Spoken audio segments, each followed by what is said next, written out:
On tonight's edition of the CHGO Cubs related podcast, Cubs pitchers and catchers' first workout is under a week away. Brendan and I will set the stage for you, storylines to watch, and get you ready for some spring training action on tonight's edition of the CHGO Cubs related podcast.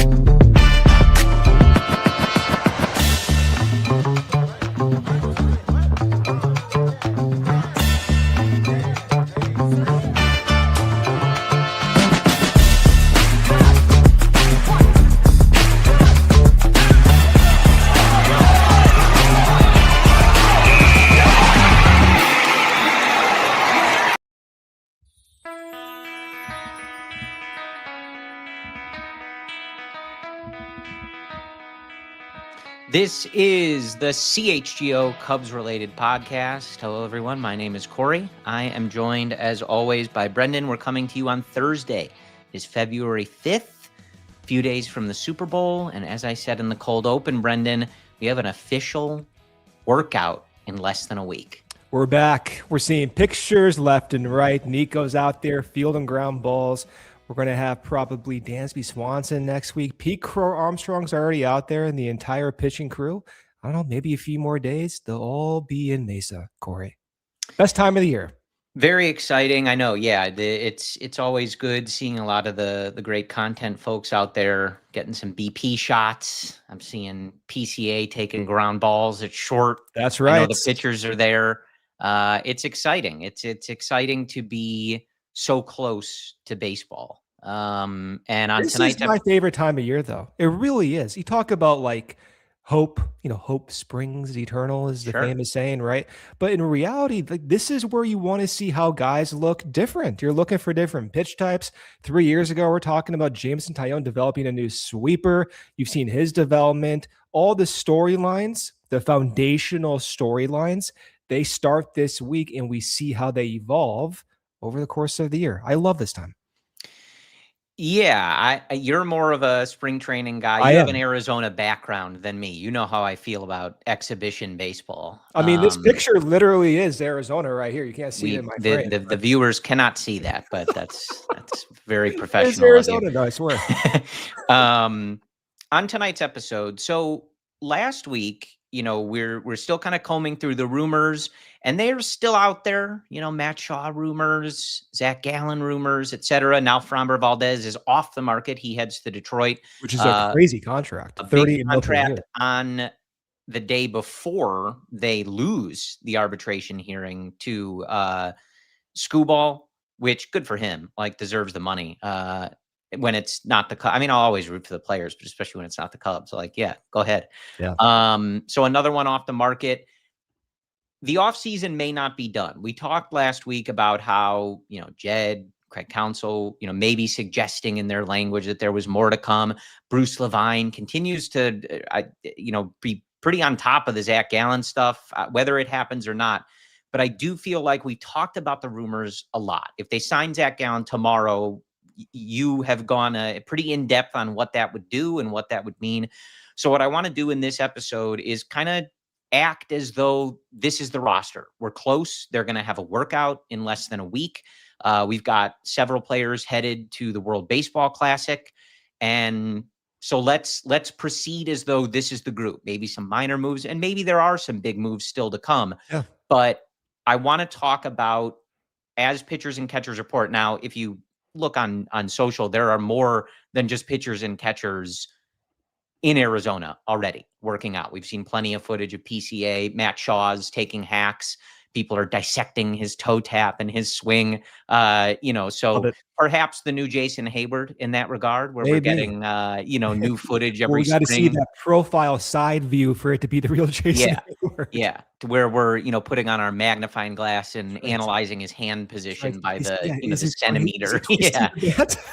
But I want to take a look at, for now, pitchers and catchers and some of the key storylines that we can pay attention to in spring training, especially as it relates, at least to start in the starting rotation. We've broken it down, especially when the Cubs bring over Cabrera, kind of went through what the Cubs have in the rotation, what they don't have, the questions, the ceiling, the floor. But as we head into spring training, want to get into some of the things to watch and things that we may be looking for this Cubs infrastructure and coaching staff to be tweaking, tinkering with. And if there are things that we can kind of have our eye on as spring training gets underway, especially when games actually start and we get, more dedicated footage of these guys going out there every, fifth day or whatever it might be. Maybe every sixth day, right? Yes. Or 8 days, depending on how many good, healthy players the Cubs have. What a dream. So before we get into that, that's laying out sort of the outline for the show. Before we get into that, I see our guy EvoWax73 in the chat. Hello to everybody in the chat, watching live, listening on your podcast feeds later. We appreciate you as well. 6 players for the Cubs in the World Baseball Classic. I not that I don't trust our good friend EvoWax, but I would have to cross-check that number. But any concern? I know like Matthew Boyd pitching in that. Javier Assad is going to be pitching in the World Baseball Classic for Mexico.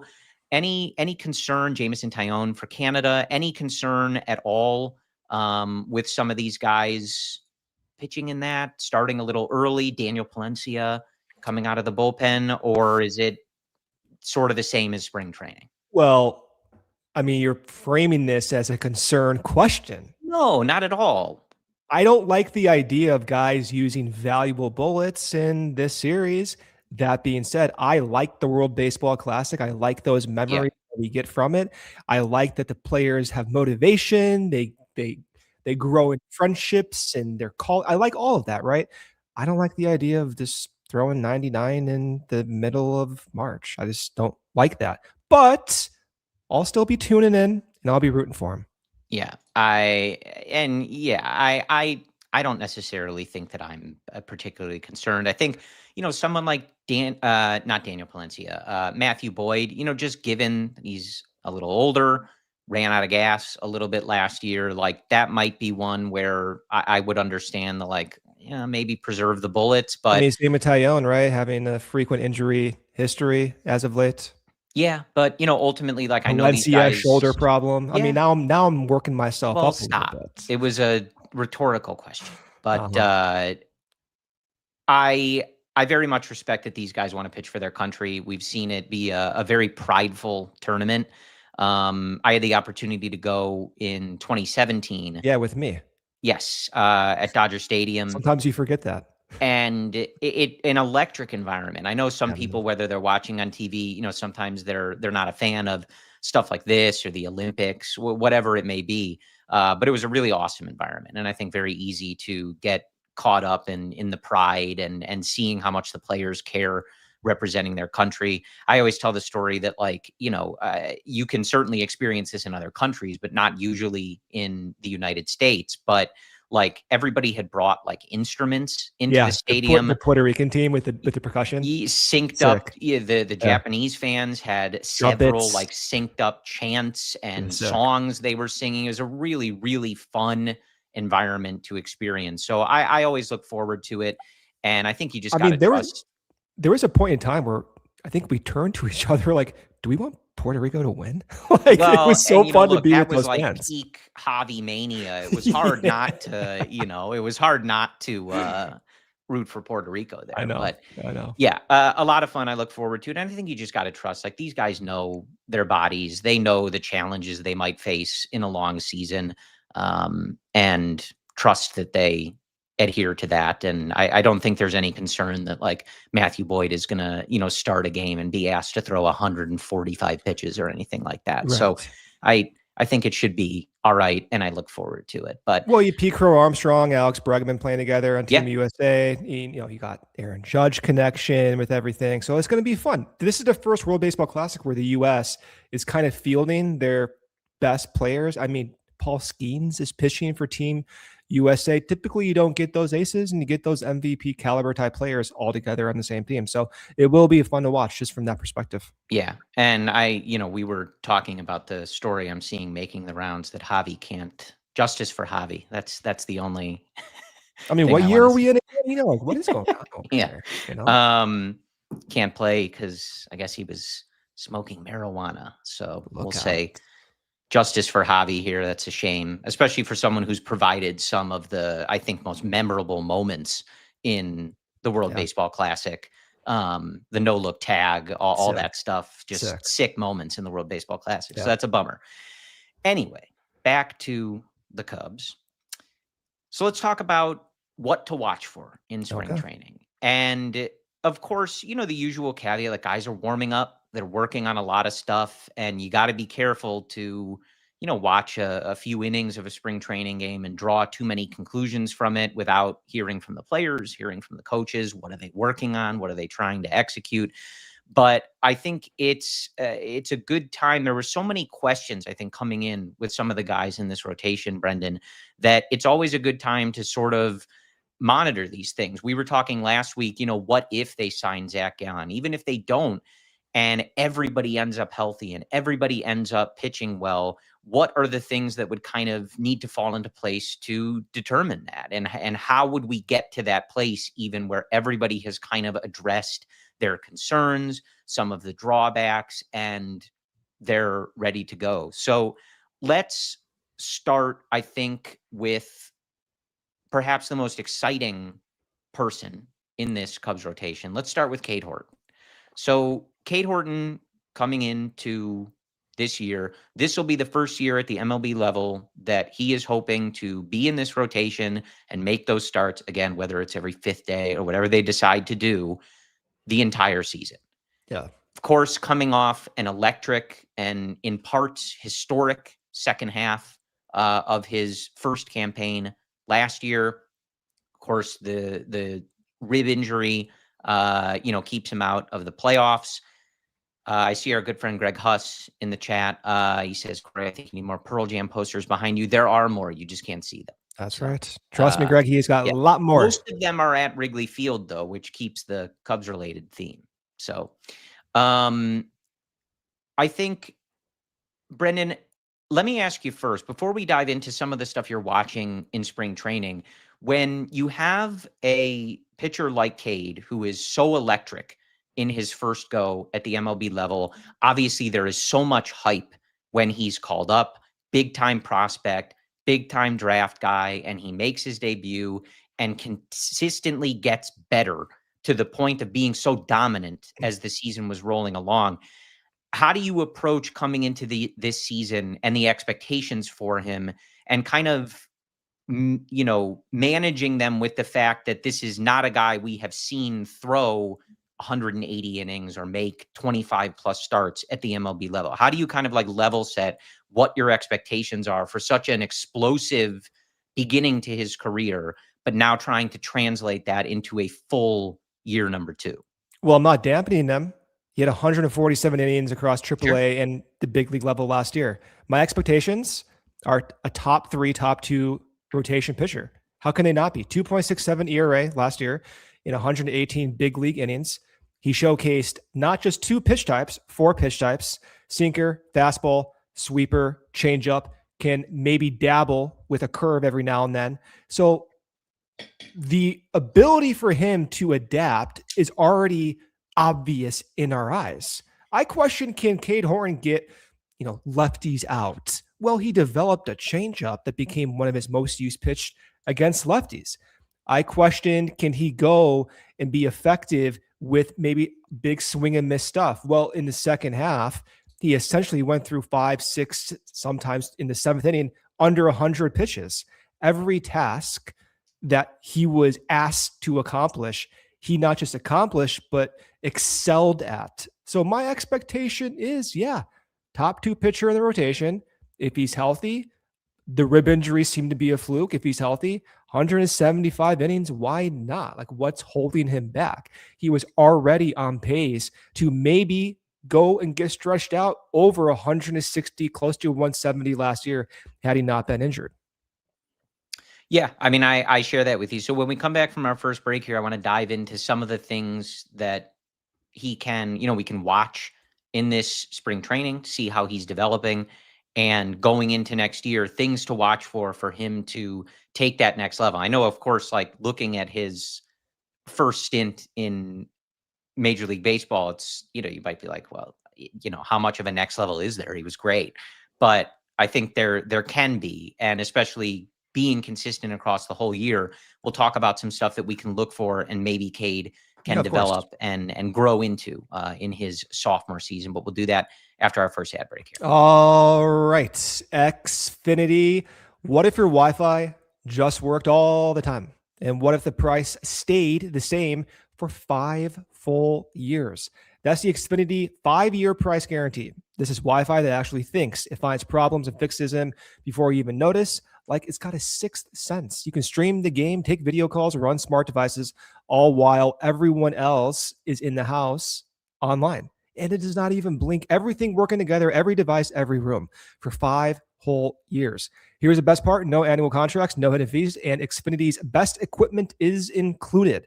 Because a lot can change in 5 years. You can go from winning the World Series to trading away some of those core guys. Championships are won. Yes, Cubs did win the World Series. Records fall. Guys get traded. Dreams get bigger as well. Your Wi-Fi should not be a question mark, and the price should not be either. Lock in your price today and unlock the possibilities with Xfinity. Learn more at Xfinity.com. Xfinity, imagine that. Select plans only, and restrictions do apply. Ray CDJR, they are ringing in the new year at Ray Chevrolet in Fox Lake with hot deals all month long during the Ray Resolution Sales event. Stop today. Drive home with 0% financing for 72 months plus no payments until spring on all new Chevrolet models. Or if you're shopping smart, check out their selection of over 100 pre-owned 2025 vehicles priced under $20,000. With one of Chicagoland's largest Chevy inventories, you're sure to find the perfect vehicle for you. And as one of the top Chevy dealers in the Midwest, Ray Chevrolet keeps prices competitive, so you know you are getting the best deal. Plus, Ray's price promise, it lets you shop with confidence because the price you see is the price you pay. Go see yourself at their convenient location right on Route 12 in Fox Lake or shop online at raychevrolet.com. Do not miss the Ray Resolution Sales event. Head to Ray Chevrolet, serving the community since 1963. Together, let's drive. All right, Brendan, continuing on our guy, Cade Horton, I think the first question that a lot of people are going to ask, and this goes for a few people in the rotation, durability. How will the Cubs look to prevent guys flaming out, prevent injury? You have a lot of guys who maybe are going to be putting heavier workloads than we've seen on their arms, or coming back from injury, or just trying to avoid fading out as the season goes along. And it's different for each guy. But I think as we go in spring training, that will just be interesting in terms of what we hear from this team. There's been a lot of talk of, you even alluded to it, potentially 6-man rotation. Do they have an approach like we saw last year where Cade Horton is not necessarily on a strict pitch count limit, but we knew each start when he got around 75 pitches, 80 pitches, that was probably going to be about it, depending on where they were in the game. So that's the first one. And I think for Cade, it is interesting. Like, he was on a bit of a leash at times in order to preserve him for the entire season. So curious to see if there's any discussion of that, or if it's gloves off, like, hey, go get him, kid. Like, let's see what you can do. I don't know that we'll get a clue to that in spring training. Obviously, all these guys are just ramping up and, trying to get their work in and get ready. But that will be the first thing, I think, to watch. And Cade falls into that. Just what exactly is their plan? Or is it just, hey, you're good, like, go get him? I think it's going to be, hey, you're good, go get him, right? I mean, that's my gut instinct. Maybe Greg Huss can fill in the more specifics there, but that's my instinct. I think what I'll be watching for from day one is just the pitch usage. Maybe he develops more confidence with the sinker. Maybe you start seeing more sinkers to right-handed batters. He did develop more confidence with the changeup as the year went along. I am looking at pitch usage. I'm also, most importantly, looking at attack strategy. The biggest feature of Cade Horton's second half was his ability to absolutely hammer the strike zone. That is one thing I did not expect. I'm inclined to think that young pitchers, for whatever reason, they tend to be shaky and they lose command and the ball escapes the strike zone. Cade, of everything he showed last year, most impressive was his ability to hammer the strike zone. Look at this graph, Corey. So this is Cade Okay. Horton's sweeper location on the left side. Now, on the very far left is his location in the first half. A lot of those sweepers you see are down and away to right-handed batters out of the strike zone. In the second half, the majority of sweepers are in that exact location, but inside the strike zone, down and away to right-handed batters inside the strike zone. The fastball, we don't have a graph here, but he also hammered the strike zone with the fastball like crazy. This is why when he was in the fifth inning, he was only in the 60s for pitch counts. Sometimes Craig let him go into the sixth, and even with a pitch count, he was able to go deep. I'm looking at the attack strategy. I'm not necessarily looking at pitch shapes or anything of that matter. I'm looking at how he uses those pitches. Then again, some of the sweepers he showed in that second half, it could be a location thing. They had more bite to it, more depth. Those sweepers ended up moving down more vertically. So if you are interested in pitch shapes, maybe you look for that as well. Although I think that's more of a matter of location and just maybe some randomness that goes in there. But the location is the primary thing that I will be focusing on. Okay. And so pairing with that, I think it pairs with that, and we'll use this moment. This will be our big takeaway presented by Xfinity. Imagine that. And following on that conversation, I want to ask you now, certainly the results speak for themselves, but as we go into year 2 and he's growing, you look through Cade's minor league numbers and then his big league numbers.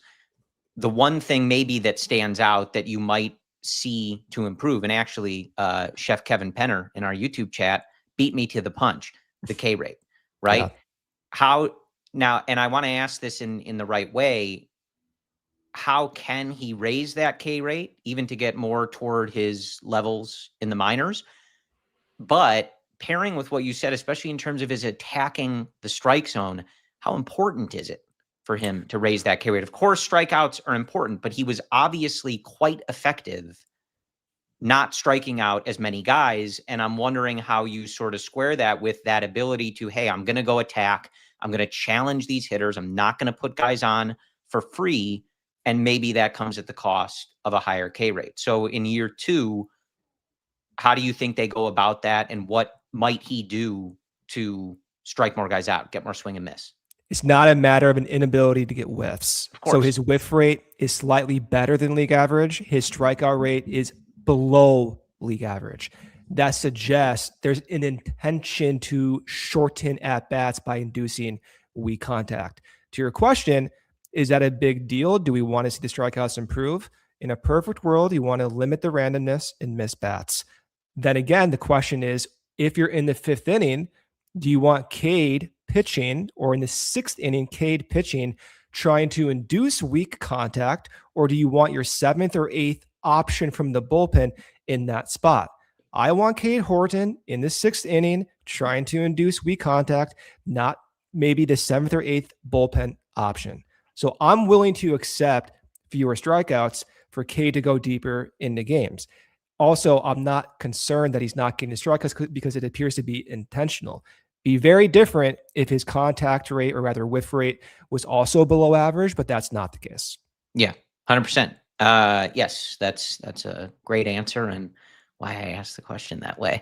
Yeah, and I see our guy Evo Wax in the chat, pointing out something, similar that you said. Like, he's being more aggressive in the zone. They're monitoring that pitch count, and these are things that you are weighing as a pitcher, as a pitching coach. Like, do you want to try to get more swings and miss, throw those out pitches, bury them out of the zone, but risk the more patient hitters not offering at those pitches? Then you're running up the pitch count. You're going deeper in counts. Exactly. Or do you trust, hey, like, I can throw this in the zone. They're not going to do anything with it.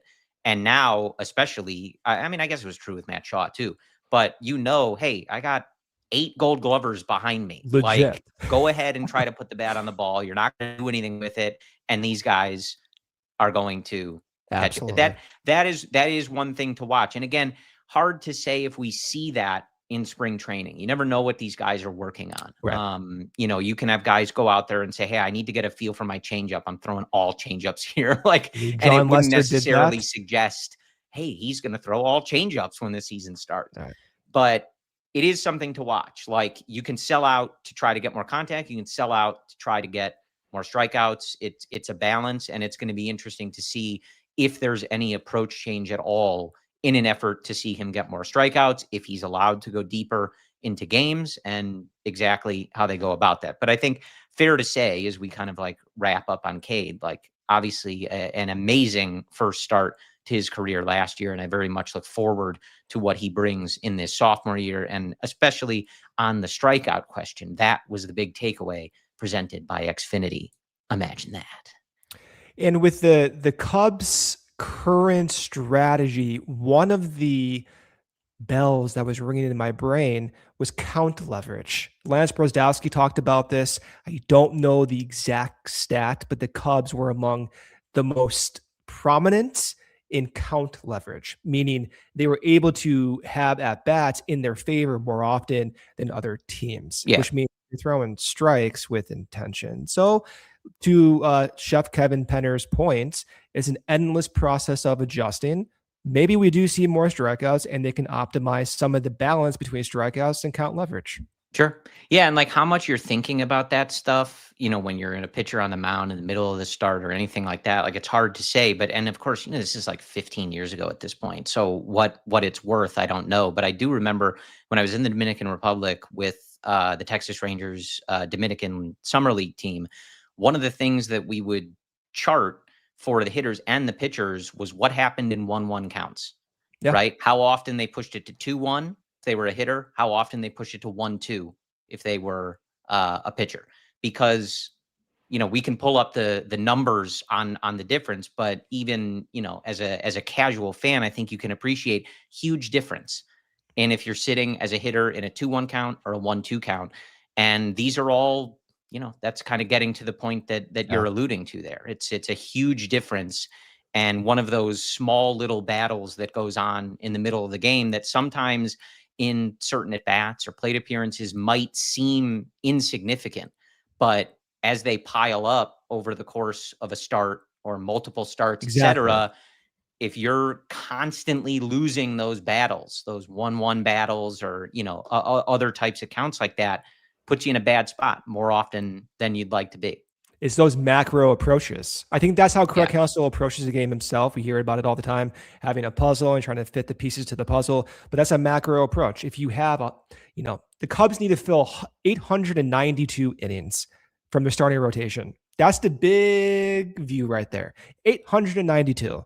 So if you have 5 starting pitchers, if they average, let's say, 30 starts, you're around 150 to 160 innings. That's 750 innings. That means you need to have 132 innings elsewhere. So to your point, count leverage. You go from 1-1 to 2-1 or 1-1 to 1-2. Well, you buy an inning. Let's say you do that, 3 innings per week. You can see how you can shrink down some of the innings you have to give elsewhere. And maybe that 150 that you get from the spot starter number 4 or number 5, it's actually 160, and it makes a difference. Yeah. And it was one of those things, I think Cade did it, and we've certainly seen it with other pitchers before, but, it's a lot of times on the broadcast, they'll hone in on first pitch strikes, how often they're getting ahead in the count just to start an at bat. And again, it's one of those things that maybe seems somewhat insignificant. How many times are we watching a game? Count starts 1-0, count starts 0-1. You think nothing of it, right? Like, it's a long plate appearance. Who cares? But those little tiny things, they add up. And there's a reason that, when you have those standout starts where it's someone like Cade, starting 9 of the first 10 batters with a strike or something like that. It's a reason that announcers highlight that and point that out. It's putting yourself in a position of advantage, even if it's small at the time or insignificant seeming each single plate appearance. Those things, they add up. And I think that's one of the things to consider with the way that Cade was attacking. It's, of course, important for all pitchers, but when we're looking at a guy who was really attacking the strike zone versus kind of wondering if he has more strikeout in him, these are some of the little things that, might be considered when you're calling those pitches, deciding to attack the strike zone, just the overall kind of aggressiveness profile. So very interesting to see how they proceed with that. And, again, what that next level is for Cade Horton. I think as Cubs fans, people that watched him last year, I would guess that most of us have pretty high expectations of, what we're anticipating for Cade Horton. I think a lot of us are probably hoping to be campaigning for him for certain awards by the end of the year and, stuff like that. But it's going to be fun to watch, Brendan. I'm very much looking forward to it. I was looking forward, big time prospect, making his debut, getting excited for that. But now kind of being in that, like, all right, let's settle in, like, let's get ourselves like a bona fide ace at the top of the rotation. And it feels like that's a realistic possibility this year, which we have not said for 2 decades. So, well, and, we got deprived of that bulldog mentality of his pitching in the playoffs. So that's the next thing. I need him steam coming out of his ears, John Lester style, angrily yelling at hitters. Rockets here or there. Well, that's up to him, but that's kind of John's signature. So that is true. Yeah. All right. Let's hit our second ad break here. We'll come back and we'll talk about, I want to talk about Shota, Cabrera, some other guys in this rotation and things we're looking for when pitchers and catchers report next week. Let's do it.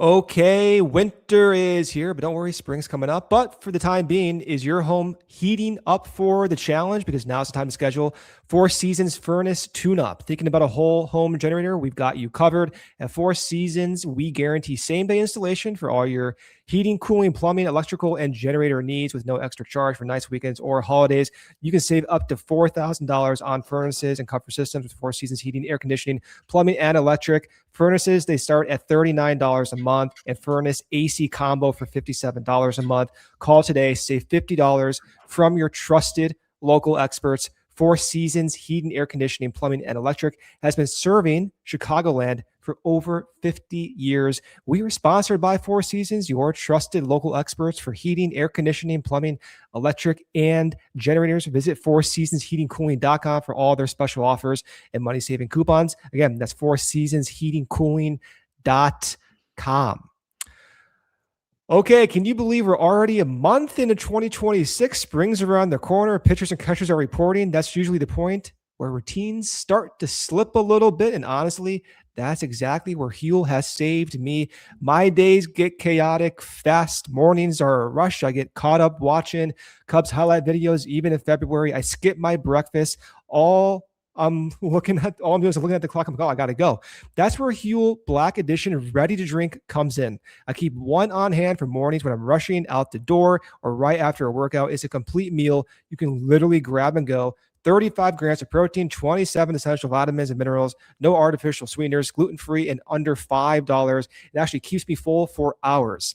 That combo, ready to drink when I'm sprinting through the day, powder when I want more control, has basically become my insurance policy against chaotic days. Right now, get 15% off with my code CUBS15, new customers only. Huge thanks to Huel for sponsoring the show. If you're busy, this is an absolute game changer.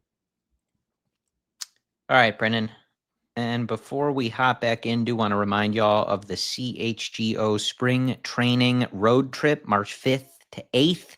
Cubs Spring Training, Bulls versus Suns, happy hours, golf, and hanging with the CHGO crew. Head over to allchgo.com/event to get tickets, get more information. Spots are limited, so reserve your spot now. The CHGO Spring Training Road Trip, again, that is March 5th to the 8th, allchgo.com. All right, Brendan. It's going to be fun. Back with you. Yep. Let's keep talking pitchers. Let's talk Shota. Let's do it. So, all right.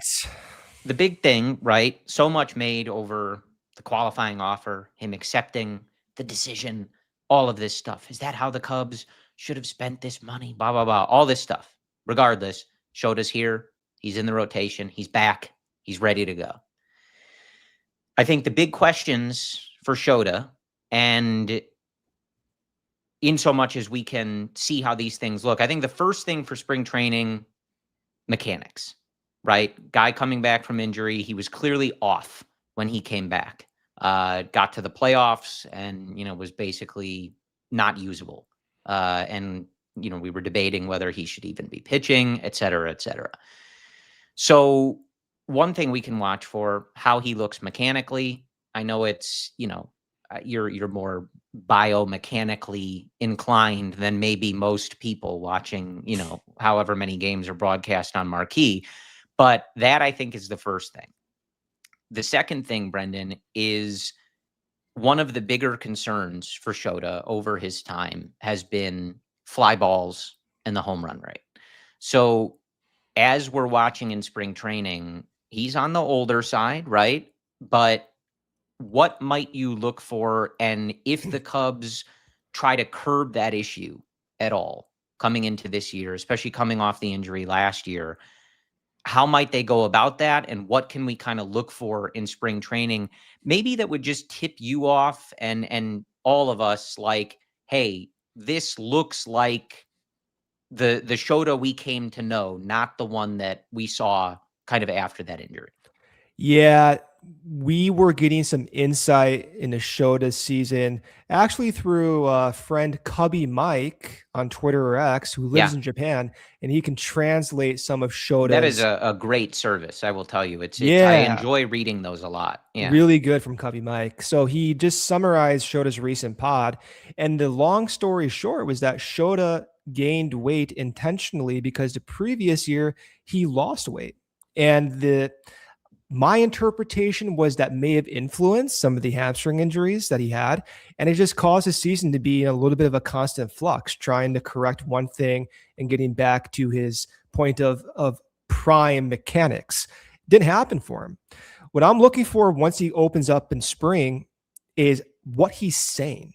All the stats we talk about, all the graphs I show, they're just associations. In reality, we don't really know until you talk to the players. It's great when they can confirm that what we're seeing in public data is actually what's going on. But when spring starts, just listen to Shota. And then when you watch him pitch, if you are tuned in, maybe just look at the fastball location. So the home runs, fly balls, you mentioned, Corey, fastballs, middle in, was not elevating typically what we saw in 2024. Now, mechanically, if you are kind of a sicko and you want to go in some of the nuance, I don't know if this is related exactly to the injury. You got to talk to Shota and Tommy Ottavy themselves. But the biggest change last year in Shota was that release point and as well as extension. But this graph shows release point. On the top is every fastball he threw in 2024. On the bottom, or the x-axis, is the horizontal release point, and from top to bottom is the vertical release point. You're going to see that most pitches are above where he threw in 2024, high release point. Then the second thing, which we're not going to show here, is that his extension was shorter, Corey. So he had a higher release, shorter extension, a fastball that was 1 mile per hour slower, and location that was more middle in. So that to me suggests like a mechanical challenge getting off the mound as well as he did in 2024. Here's the weird thing about Shota. We've heard about, his velocity's dipping. He threw 1 mile per hour slower. His splitter was thrown faster last year. So splitter was thrown with more spin and was thrown with 1 mile per hour with more velo when he came back from injury in the summer. That to me just signals mechanical problems, lack of being in sync with where he wants to be. So I'm looking at how he gets off the mound. I'm looking at the fastball location in spring, but most importantly, I'm listening to Shota talk about his comfort in those mechanics. And that if he is exuding confidence in those mechanics, we can go back in and we can see where the release point is. We can see where the extension is and how the pitch shapes are moving, that back what he's talking about. And so how much can you glean on, and let's like your confidence level in watching some of these spring training games? Because I think for some of these guys, and I feel like Shota is going to be one of them where, if he goes out in a spring training start and strikes out, 6 guys on, the White Sox spring training roster, I think a lot of the fan base will be like, great. Like, how do we judge if we can trust you to pitch to Andrew Vaughn in September? Yeah. So how for I think it's interesting for Shota specifically, how much can you really take away on some of this stuff from watching in spring training, or can you not, outside of kind of viewing if he looks right mechanically? There's too many unknowns when you watch these guys pitch. Arizona, by the way, the outdoor environment, the balls move a little bit different. There's a reason why those fences are pushed back and Sloan. The ball moves a little bit different. So I don't take much out of the results. I take what they say. Brad Keller is the perfect example of this. Brad Keller entered spring last year. We're hearing, oh my God, his stuff is looking electric. He's throwing 97, 98. Where did that come from? Yeah. That was like the first thing we heard when pitchers and catchers reported. I'm looking for similar things set, and I value that more than striking out a AAA guy or having a deep fly ball go 390 feet over the fence because it's humid out in Arizona and the ball's moving like crazy. So I'm paying more attention to what they're saying and how they look mechanically just off the mound. Okay. Fair enough. Yeah, it's going to be interesting. I think a key thing is that the Cubs have built this rotation to not rely on him to be their top guy. And I think that's certainly important, given that that's you don't want to be in that position. You've created that ceiling in other areas, and I know there was a lot made about him accepting the offer and what it costs, especially with the way that last year played out. But this is a guy who has a pretty strong track record, even if a short one, in the majors. And if you can get him even remotely back to that form, really strong middle to back end guy in this rotation, you're hoping that Cade, Cabrera, Justin Steele when he comes back, Matthew Boyd continuing what he did last year, like those are the guys carrying this rotation. But if you can have Shota as your fourth option or your fifth option, depending on how it all shakes out, I think getting him even remotely back to form pre-injury is a huge thing and would really speak to the depth that this Cubs rotation has if you can get it there. But yeah, interesting to watch in spring training just to see that he looks healthy. And I agree with you, hearing from him and how he's feeling and how he's feeling about his pitches. He's pretty candid. So I think you can kind of expect that. Yeah, the pessimistic point of view is that the age, 32 years old, you don't know how age affects movements off the mound. It's not a certainty, right? So it's not a certainty for Shota to go back to his 2024 self. Last year or two, fly balls. Brett Taylor and Michael Cerami talked about this on their pod. I was surprised to hear this. It didn't make sense to me, but Wrigley actually played better for batters last year. We heard all about the wind blown in like crazy. They were like, I think it was like plus 110 or something like that on the run value at Wrigley. So it was not a pitcher's park last year, which makes no sense. It was one of the more pitcher-friendly parks in 24 when Shota was good, but it was one of the most hitter-friendly parks last season. So that doesn't really pass the eye test, but I was shocked to hear that. So maybe Shota's tweak does not even have to be that significant, and it's a matter of just the environment naturally working its way out, and he has an ERA around like, the mid threes or so. Yeah, I don't know, man. I've given up on trying to figure out the Wrigley stuff. I think it's all not, it's not random, but it is to a degree. Like, we don't control the weather. Like, who knows? And some years it seems more extreme. That doesn't necessarily make sense. I agree with you. That was surprising. Yeah. It might be something where like the days where it is pitcher friendly feel so extreme. Where it's like, you're watching guys hit balls that should be on Waveland or Sheffield. And like, how many did Dansby hit last year? Where we're like, what the hell? How did that not go? It does feel out? That way. When I know like Ian Happ has had some games where he could have had 4 home runs, but they all die at the track.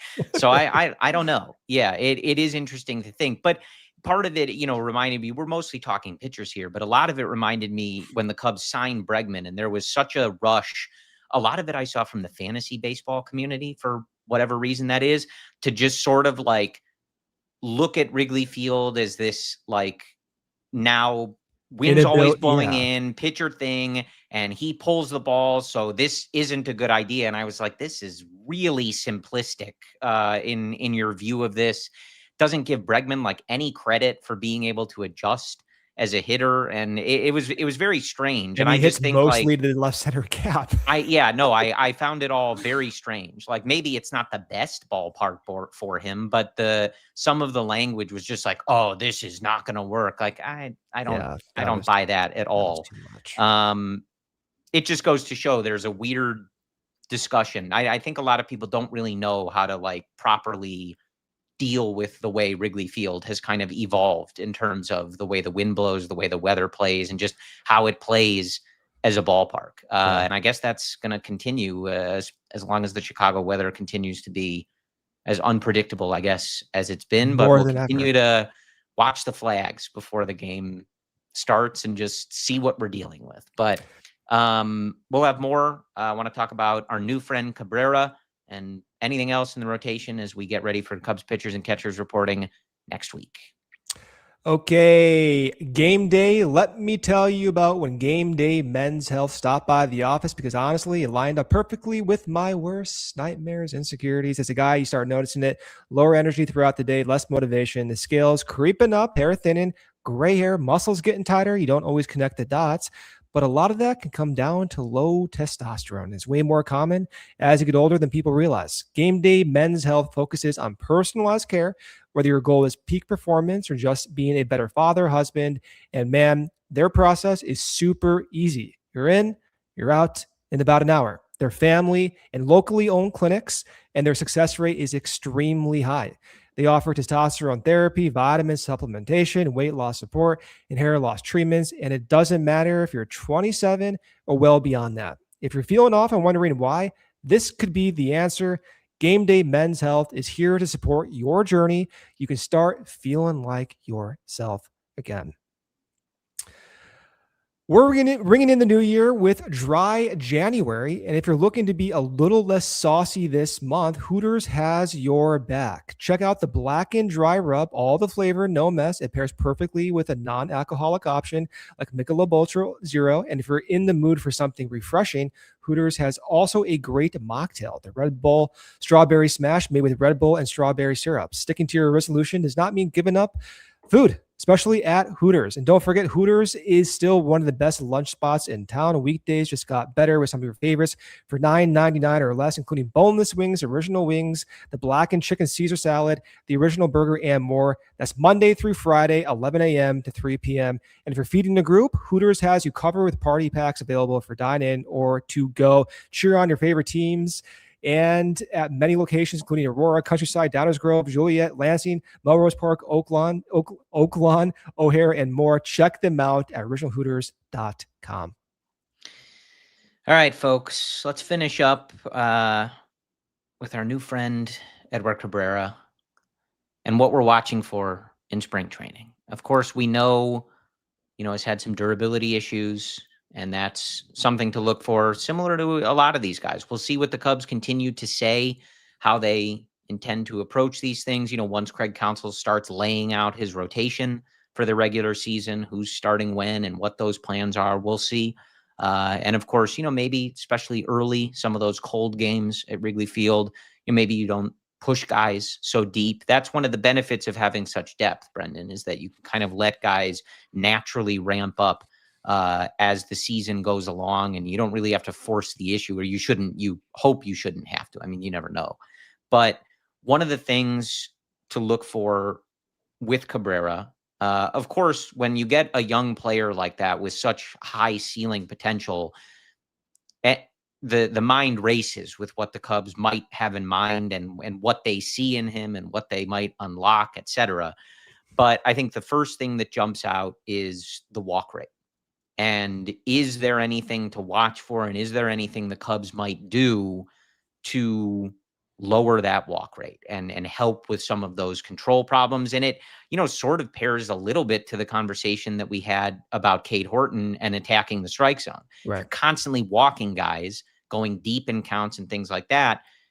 Exactly. That in a vacuum doesn't necessarily open you up to injury or running out of gas or anything like that. But if you're doing that and trying to get 5 or 6 innings every night, it's going to be a lot of pitches. Those are going to be very,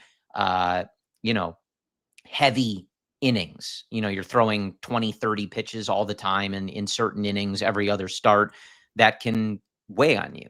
So when we go into this spring training, you're the pitch doctor. You've got a new toy here. What are you looking for with Cabrera in his first spring training with the Cubs?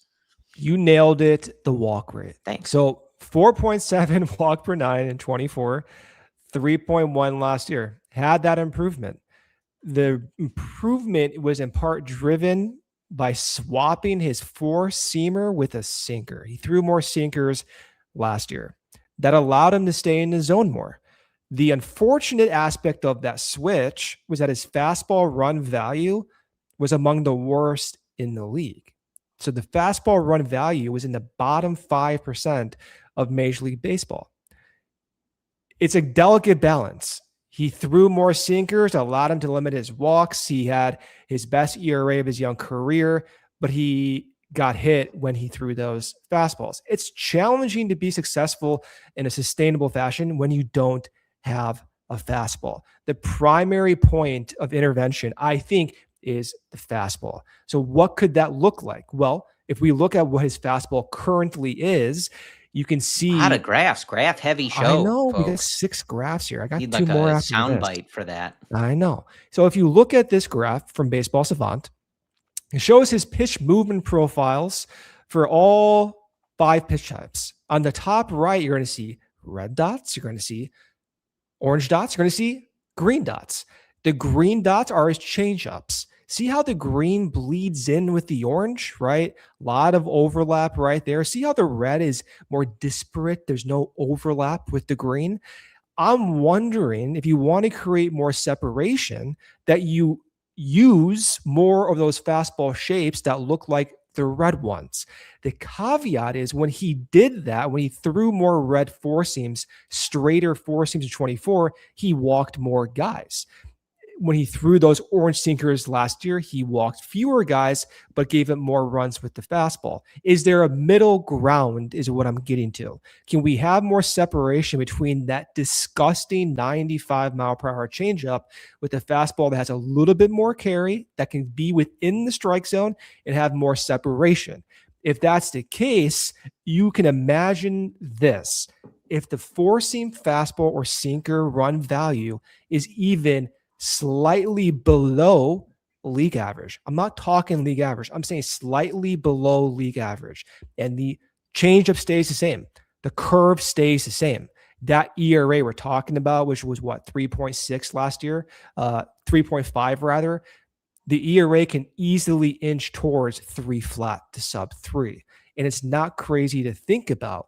But that's a major ask, trying to get your four seam or your sinker ironed out. It's been challenging for guys like Jameson Taillon over the past few years. It's a big challenge, but this Cubs pitching infrastructure has success doing it. And I'll be tuning in from day one in spring what he's throwing. Is it more four seams, or is it more sinkers, or is it still status quo?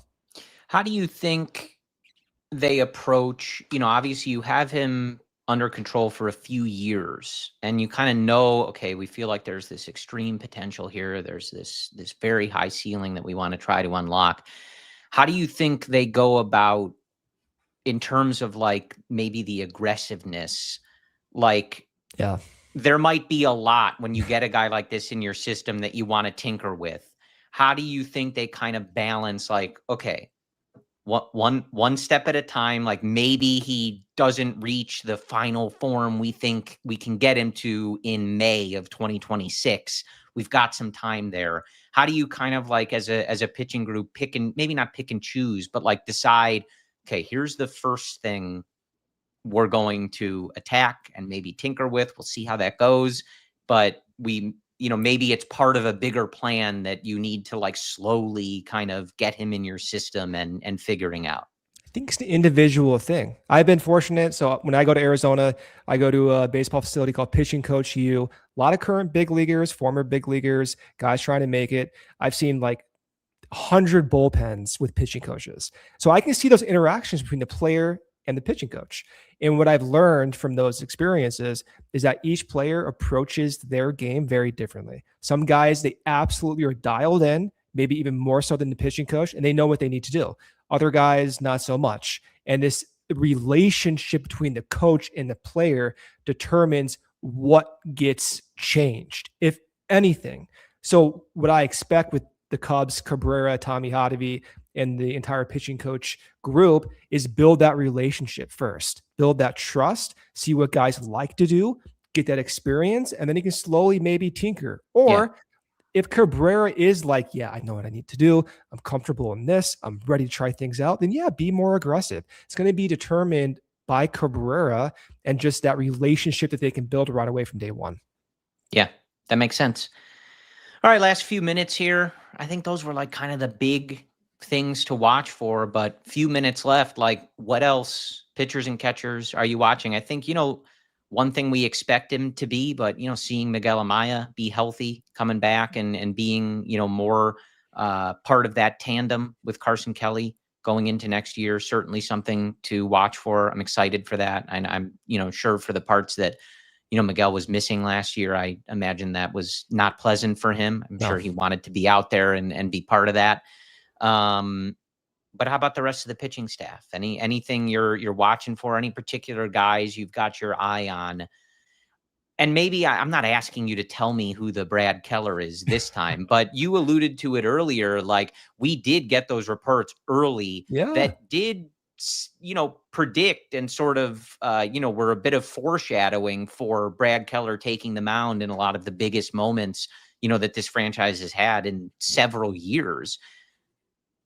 What might you be looking for? Who are some of those guys that you're like, I want to see what we are getting from those first bullpens from this guy, because that's where my head is at. Yeah, they have about a dozen guys on invites to spring.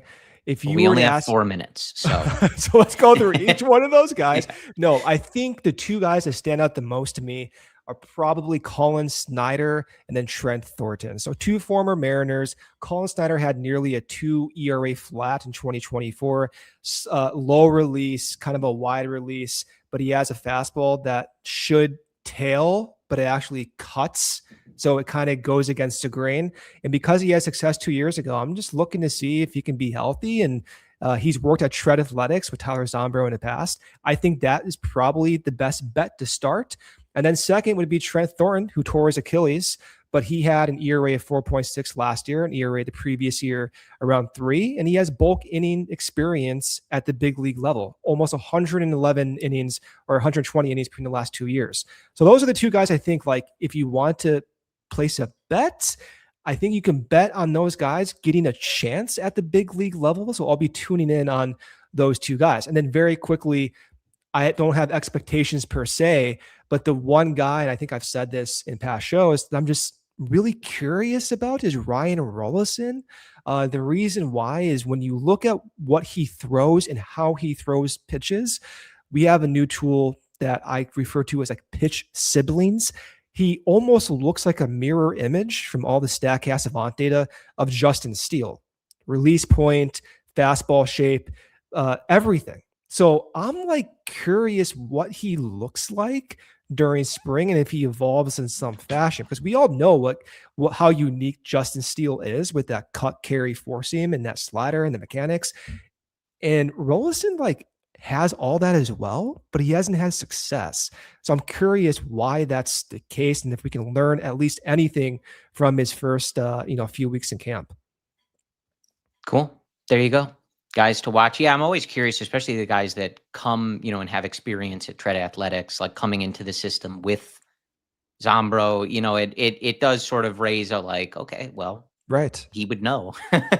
Like, he's probably not suggesting they bring in guys that he's not super intrigued with. And then Jordan Wicks was also at Shred during the offseason, so you may see a new curveball. I saw some of the videos he was posting, so tune in on that as well. Yeah, and like, there's guys too. I mean, even thinking of like someone like Porter Hodge, like who we sort of expected to have a bigger impact last year. It didn't work out that way, but taking a look at how he looks in the spring, and you never know some of these guys, how many shots they have with a particular organization, et cetera, et cetera. So always curious when you've seen that success at the MLB level, but then some struggles, injuries, things like that, kind of going into spring training, as you said to start, hope springs eternal, and guys can look different. They can, be in the best shape of their life. We hear that. I don't know if we've heard that yet for this Cubs group. We'll see who that is, who shows up. I think the first person we'll hear about that is Shota. Just given he was talking about his own physical weight last year. Never looked better in his life. Yeah. So I mean, all very interesting, but more than anything, and again, I know there's already hitters there. We're watching the footage as well. It's not just pitchers and catchers at this point. I know he's going to the World Baseball Classic, but you probably got to pry Alex Bregman off the field at this point, whether it's a pitcher and catcher. He'll show up in catcher's gear just to get on the field. He's probably in the cage right now. Yeah. But looking forward to it. So the Cubs' first pitcher and catcher workout is the 11th. and the position players report several days later, and then we're underway, folks. So Brendan and I will be back with you next Thursday. Don't forget to tune in to Luke and Joey throughout the week. We appreciate your support. And as always, go Cubs. We all silly like the mayor.